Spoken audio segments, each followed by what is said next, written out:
ሰላም እንዴት ናችሁ? ውድ የቻናላችን ቤተሰቦች ይህ የዜና ሰዓታችን ነው። ከዜናዎቹ ጋር ሳሮን ሙሴ ነኝ። አብራችሁን ቆዩ።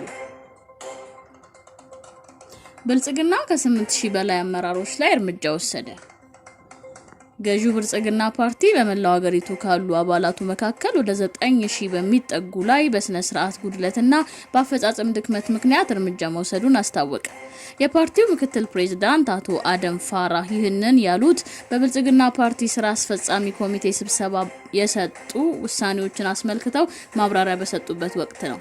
አቶ አደም ፋራህ ላለፉት 3 ወራት የፓርቲውን ተቋማዊ አቅም የሚያጠናክሩ የውስጥ ፓርቲ ስራዎች መሰራታቸውን ተናግረው በተደረገው ውይይትና ግምገማ እውቅና ለሚገባቸው እውቅና መስጠቱን ደከም ያሉት ላይ ደግሞ እርምጃ መውሰዱን በተለይ የእርምት እርምጃ ከመወሰድ አኳያ በአጠቃላይ 8613 በሚሆኑ አመራሮች ላይ የዲሲፕሊን እርምጃ ተወስዷል። የተወሰደውን እርምጃ ሲያብራሩም አባላቱ ከኃላፊነት ከማንሳት ጀምሮ ሽግሽግ እስከ ማድረግ የሚደርስ መሆኑን ተናግረዋል። ይህ በእንዲህ እንዳለ ብልጽግና ፓርቲ ካደረገው የስራ አስፈጻሚ ስብሰባ በኋላ በሺዎች በሚቆጠሩ አባላቱ ላይ እርምጃ መውሰዱ ከተገለጸ በኋላ በተለያዩ የሀገሪቱ ክልሎች አመራሮች ላይ ለውጦች እየታዩ ነው። ባለፉት ቀናት ከፓርቲው የስራ አስፈጻሚ ኮሚቴ ውሳኔ ጋር በተያያዘ በሚመስል ሁኔታ የተለያዩ ክልሎች ኃላፊነታቸውን በማንሳት በአዲስ የመተካት ወደ ተለያዩ ቢሮዎች የማዘዋወር እንዲሁም የማሸጋገር እርምጃዎች መወሰዳቸውን አስታውቋል። የአማራ ክልል የቀደሙ የክልል ኃላፊዎችን በማንሳት በአዲስ ሲተካ የተወሰኑት ደግሞ ወደ ተለያዩ ቢሮዎች ተዛውረው እንዲሰሩ መደረጉን ተገልጿል።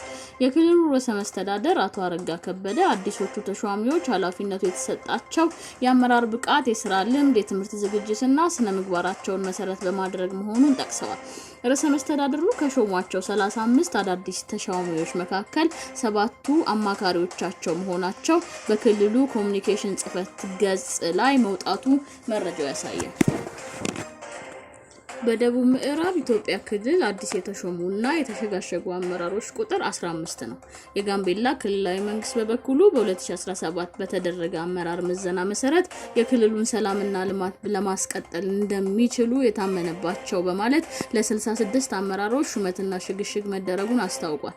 የአመራር ለውጥና ሽግሽግ ከተካሄደባቸው ክልሎች መካከል አንዱ የሆነው በደቡብ ኢትዮጵያም እንዲሁ ከጥቅምት 10 2018 ዓ.ም ጀምሮ ለውጥ መደረጉን ገልጿል። በዚህ በክልሉ ላሉ ለ11 ቢሮዎች አዲስ የአመራር ሹመትና ሽግሽግ መደረጉን አስታውቆ ከዚህ ውጪ ያሉት ግን ባሉበት እንዲቀጥሉ መወሰኑን ገልጿል።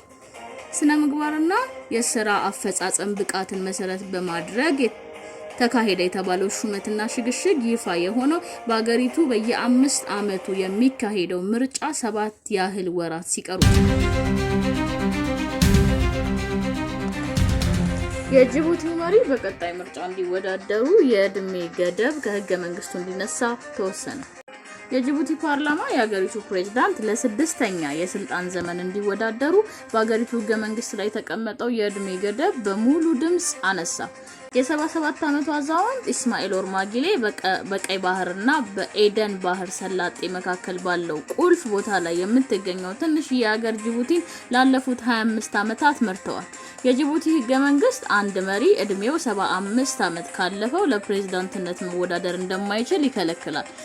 ይህም የህገ መንግስቱ ገደብ ፕሬዝዳንቱ ጊሌ በሚቀጥለው የአውሮፓውያን ዓመት በሚካሄደው ምርጫ ላይ እንዲሳተፉ አይፈቅድም።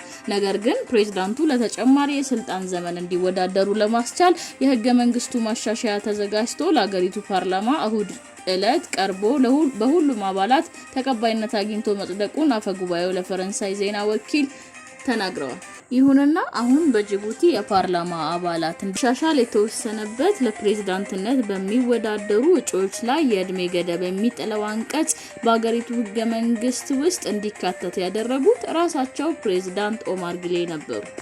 ፈጣንና ታማኝ ዜና እንዲደርሱ ዛሬ አዲስ ቲዩብን ላይክ፣ ሼር፣ ሰብስክራይብ ያድርጉ።